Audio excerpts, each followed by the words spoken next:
네, 아는 기자, 정치부 이세진 기자 함께하겠습니다. 자, 이 기자. 한동훈 대표는 사퇴 결심이 선 겁니까? 네, 한동훈 대표 측근들의 기류를 종합해보면요. 사퇴할 결심 섰다고 봐야 할 것 같습니다.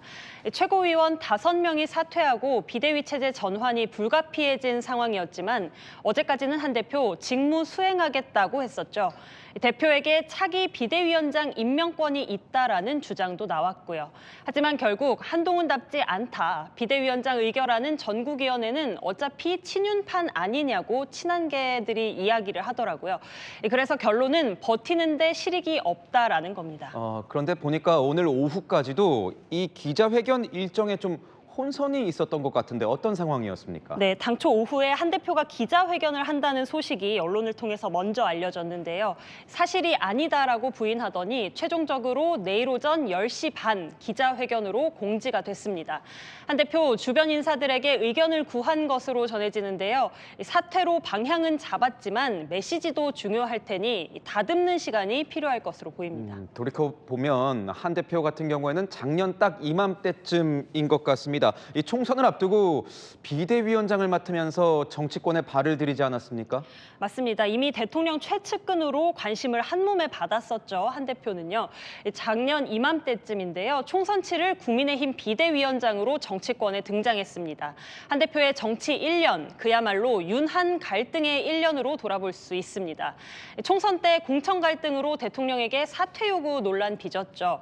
전당대회 때는 한 대표와 김건희 여사의 문자 일심 논란, 그리고 대표 취임한 이후에는 독대 요청부터 인적 쇄신 요청까지 대놓고 대통령과의 갈등이 불거졌습니다.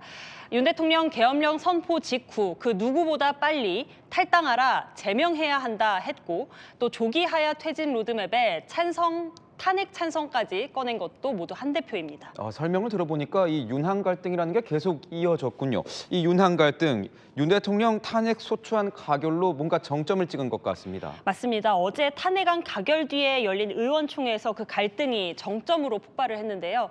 친윤계 의원들 어제 고성의 삿대질에 친한계 인사들을 대놓고 저격하는 분위기였다고 하더라고요. 이 총장에 등장한 한 대표의 발언, 제가 투표했습니까? 제가 계엄했습니까? 반문하며 탄핵 가결이 맞았다고 주장하자 친윤계 의원들 상당히 격앙된 반응을 보였다고 하더라고요. 친한계 최고위원들마저 바로 단상에 올라 사퇴하겠다 선언하는 상황이 된 거죠. 한동훈 대표가 내일 사퇴 입장을 표명한다면 그 이후에는 어떻게 되는 겁니까? 네, 당내 분열이 극에 달하고는 있지만요. 당장 분당할 분위기는 아닙니다. 친윤계도 친한계도요. 지난 박근혜 전 대통령 탄핵 당시에 뼈아픈 교훈을 얻었기 때문이죠. 한동훈 대표 내일 사퇴 입장을 밝힌다면 당분간 정치적 휴지기를 갖게 되겠죠. 친한계에서는 명태균 수사나 탄핵 심판 상황 따라 조기 대선 국면에서 한 대표 복귀 가능성이 있다고 보고요. 국민의힘은 친윤계를 중심으로 비대위를 꾸리겠습니다. 친윤계 내에선 한 대표 당에서 몰아내야 한다는 목소리도 들리는데요.